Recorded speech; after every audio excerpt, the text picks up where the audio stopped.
তো বন্ধুরা, আজ তোমাদের জন্য হুমায়ুন আহমেদের অপেক্ষা পর্ব 2 নিয়ে হাজির হলাম। আর হ্যাঁ, ভিডিওটা ভালো লাগলে লাইক, কমেন্ট আর সাবস্ক্রাইব করতে ভুলবেন না। তো চলো শুরু করি হুমায়ুন আহমেদের উপন্যাস। বন্ধু বান্ধবের বাড়িতে গেছে, তাস খেলতেছে। ও তাস খেলে না মা। খেলে না বলেই যে কোনো দিনও খেলবো না এমন কোনো কথা নাই। বিলাই আর পুরুষ মানুষ এই দুই জাতের কোনো বিশ্বাস নাই। দুইটারই ছুকছুকানি জাত। যাও ভাত খাইতে যাও, আমি বসছি। যাও কইলাম। সুরাইয়া রান্নাঘরের দিকে রওনা হলো।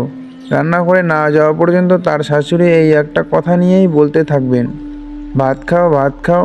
গ্রামের মানুষদের কাছে ভাত খাওয়াটা অত্যন্ত গুরুত্বপূর্ণ ব্যাপার। ইমনকে রাতে খাওয়ানোর সময় সুরাইয়ার প্রচণ্ড খিদে পেয়েছিল। খিদের যন্ত্রণায় নাড়ি পাক দিচ্ছিল। এখন একেবারেই খিদে নেই, বরং বমি বমি ভাব হচ্ছে। এক গ্লাস লেবুর শরবত বানানো যায়। ঘরে আর কিছু থাকুক আর না থাকুক, লেবু আছে। ইমনের বাবা লেবু ছাড়া ভাত খেতে পারেন না, গরম ভাত ছাড়া খেতে পারেন না। পাতে যখন ভাত দেওয়া হবে তখন সেই ভাতে ফেনা মাখা থাকতে হবে। ফ্যান ভাত থেকে ধোয়া উঠতে হবে। এমন গরম ভাত মানুষ কপ কপ করে কিভাবে খায় কে জানে। সুরাইয়া চুলা ধরালো। রাতের বেলায় হাসান যখন বলে ভাত বার, খিদে লেগেছে, তখনই সে চুলা ধরিয়ে আধা পট চাল দিয়ে দেয়। হাসানের হাত মুখ ধুয়ে টেবিলে খেতে আস্তে আস্তে চাল ফুটে যায়। আজকের অবস্থা ভিন্ন। ভাত রাঁধা থাকুক, কিছু একটা নিয়ে ব্যস্ত থাকা। ভাত রাঁধতেও কিছু সময় যাবে। আকলিমা বেগম মেঝেতে পা সরিয়ে বসেছেন। তিনি চেয়ারে বসতে পারেন না, খাটে বসতে পারেন না। রাতে ঘুমাবার সময় মেঝেতে চাদর বিছিয়ে ঘুমান। সুরাইয়া মেঝেতে মশারি খাটিয়ে দিতে চেয়েছিলেন, তিনি রাজি হননি। মশারা নাকি তাকে কামড়ায় না। বুড়া মাইনছের রক্তে কোনো টেস্ট নাই গো বউ, শরীরে মশা বয় ঠিকই, কামড় দেয় না। আজ আকলিমা বেগমকে মশা কামড়াচ্ছে। তিনি এর মধ্যে কয়েকটা মশা মেরে ফেলেছেন। মৃত মশাগুলি জড়ো করেছেন, যেন এরা মূল্যবান কোনো প্রাণী, এদের মৃতদেহগুলির প্রয়োজন আছে। আকলিমা বেগমের বুক ধড়ফড় করছে। এত রাত হয়ে গেল, ছেলে বাসায় ফিরছে না কেন? এই বয়সে সবচেয়ে খারাপটাই আগে মনে হয়। ভয়ানক কিছু ঘটে গেছে কি? আজকের রাতটা কি ভয়ানক কোনো রাত? 70 বছরের জীবনে অনেক ভয়ানক রাত এসেছে এবং চলেও গেছে। হাসানের বাবার মৃত্যুর কথাই ধরা যাক। কবুতরের খুপড়িতে হাত দিয়েছে, কবুতর ধরবে। নতুন আলু দিয়ে কবুতরের মাংস রান্না হবে। হাত দিয়েছে, হাত টেনে নিল রাঙার বইয়ের ইঁদুরের কামড় দিয়ে। কবুতরের বাসাতে ইঁদুর না, ইঁদুর না, সাপ, বিরাট এক সাপ তাদের চোখের সামনেই কবুতরের খোপ থেকে বের হয়ে এলো। দুজনেই হতভম্ব। আকলিমা বেগম দিশা হারালেন না, সঙ্গে সঙ্গেই পাটের কোষ্টা দিয়ে হাত বাঁধলেন। ওঝা আনতে লোক পাঠালেন। কালা গরুর দুধে হাত ডুবিয়ে রাখলেন। সাদা বর্ণের দুধ যদি কালচে হয়ে যায় তাহলে বুঝতে হবে জীবনের আশা নেই। দুধ কালচে হলো না। আকলিমা বেগম আশায় আশায় বুক বাঁধলেন। ওঝা এসে পড়ল দুপুরের মধ্যে। ঘণ্টাখানিক ঝাড় ফোঁকার পর বাঁধন খোলা হলো। মানুষটা শান্তির নিঃশ্বাস ফেলে বলল, হাত জ্বইলা যাচ্ছিল, এখন ব্যথা কমছে। পানি খাওয়াও বউ, পানি দাও। পানি আনা হলো।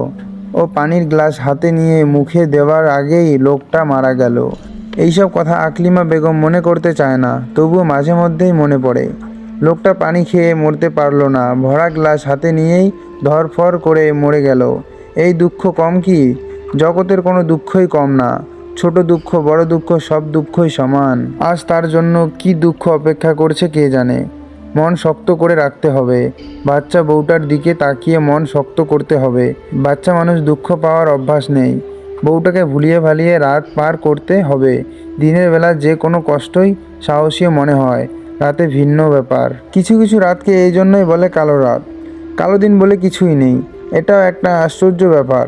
তিনি তার দীর্ঘ জীবনের অভিজ্ঞতায় দেখেছেন নরম মেঘগুলি কঠিন বিপদ সামল দিতে পারে, শক্ত মেঘগুলি পারে না, চি হয়ে পড়ে যায়। এই শহরের একটা গ্রাম্য নাম আছে, চি শক্ত। আম্মা চা নেন। আকলিমা বেগম চায়ের কাপ হাতে নিলেন। শহরে এলে তার চা খাবার রোগে ধরে। বউটা এই ভয়ানক সময়েও চা বানিয়েছে, এটা ভালো লক্ষণ। মন শক্ত আছে, আসল বিপদে সামল দিতে পারবে। বৌমা, বাজে কয়টা? 2:25। রাত কাটতে তো বেশি দেরি নাই। তুমি ভাত খাইছো? তুমি ভাত খাও নাই, মিছা কথা বলতেছো। মুরব্বির সাথে মিছা কথা বলা ঠিক না। যাই হোক, চেয়ার টান দিয়া আমার সামনে বহো, তোমার লগে আলাপ আছে। সুরাইয়া চেয়ার টেনে বসলো। কেন জানি তার হাত পা ঠান্ডা হয়ে আসছে। বৌমা মন দিয়ে শোনো, আমি একটা গণা গুনছি। গণার মধ্যে পাইছি হাসান ভালো আছে, কাজেই মন খারাপ করবা না, সে আসবে সকালে। কি গণা গুনছেন? সেইটা তুমি বুঝবা না, আমি পুরান কালের মানুষ, আমি অনেক গণা জানি। আকলিমা বেগম কোনো গণা জানেন না। বাচ্চা মেয়েটার মন শান্ত করার জন্য কিছু মিথ্যা কথা বলা, এই মিথ্যা বলার জন্য তার পাপ হচ্ছে, আবার মেয়েটার মন শান্ত করায় পুণ্য হচ্ছে। পাপ পুণ্য কাটাকাটি হয়ে সমান সমান। ইমন জেগে উঠেছে, কাঁদছে, তাকে বাথরুম করতে হবে। সুরাইয়া ছেলের কাছে গেল। আকলিমা বেগম আরাম করে চায়ের কাপ চুমুক দিচ্ছে। ছেলে ফিরছে না, এই দুঃখ চিন্তায় এখন আর তার মাথায় নেই। গনার ব্যাপারে যা বলছে তা সবই মিথ্যা, বাচ্চা মেয়েটাকে শান্ত করার জন্যই বলা। বউটা তাকে দেখতে না পারলেও তিনি তাকে খুবই পছন্দ করেন। মেয়েটার মনে দরদ আছে, স্বামীর জন্য সে খুবই ব্যস্ত। আকলিমা বেগমের ঘুম পাচ্ছে, তিনি বারান্দা থেকে উঠলেন। কিছুক্ষণ ঘুমালেও কাজে আসবে, সকালে কোন ভয়ানক সংবাদ এসে উপস্থিত হয় কে জানে। ইমন বাথরুম করলো, পানি খেলো, সব কিছুই ঘুমের মধ্যেই। সুরাইয়া তাকে বিছানায় শুইয়ে দিল। ঘুমের মধ্যেই সে বিড়বিড় করে কথা বলছে, আবার মাঝে মাঝে দাঁত কটকট করছে। পেটে কৃমি হয়েছে নাকি? যেভাবে চিনি খায় পেটে কৃমি হওয়াও বিচিত্র না। সুরাইয়া ক্লান্ত গলায় ডাকলো, ও বাবু, ও বাবু। ইমন ঘুমের মধ্যেই বলল, কি? তোমার বাবা এখনও আসছে না কেন গো বাবু? হুম, আমার খুব অস্থির লাগছে গো সোনা। ইমন আবারও বলল, হুম। আর তখনই বারান্দায় রাখা পানির বালতি থেকে পায়ের পানি ঢালার শব্দ হলো। এই শব্দ সুরাইয়ার পরিচিত। ইমনের বাবা বাইরে থেকে এলেই প্রথমে যে কাজটা করেন, বালতি থেকে পানি নিয়ে পায়ে ঢালেন। তার জন্যই বালতি ভর্তি পানি এবং একটা মগ বারান্দায় রাখা থাকে। সুরাইয়ার শরীর ঝিমঝিম করছে।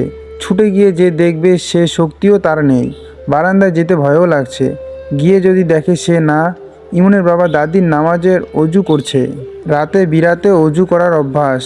নামাজের জন্য অজু করবেন, তারপর নামাজ পড়তে ভুলে যাবেন। সুরাইয়া উঠল, বারান্দায় এসে দাঁড়ালো। ইমনের বাবা না, ফিরোজ বালতি থেকে পানি নিয়ে পায়ে ঢালছে। ফিরোজ বলল, কি হয়েছে ভাবি, এভাবে তাকিয়ে আছেন কেন? সুরাইয়া জবাব দিতে পারল না, তার মাথা ঘুরে উঠল।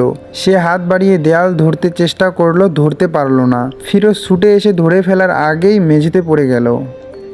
তো হ্যালো গাইস, পার্ট টুটি কেমন লাগলো? পার্ট টুটি ভালো লাগলে অবশ্যই একটা লাইক, কমেন্ট, সাবস্ক্রাইব করতে ভুলবেন না। আর হ্যাঁ, যারা যারা পার্ট ওয়ানটি দেখেননি তারা তারা আমার চ্যানেলে গিয়ে কিংবা আমার ডেসক্রিপশনে দেওয়া থাকবে। আর খুবই তাড়াতাড়ি পার্ট থ্রি আসতে চলেছে। ধন্যবাদ।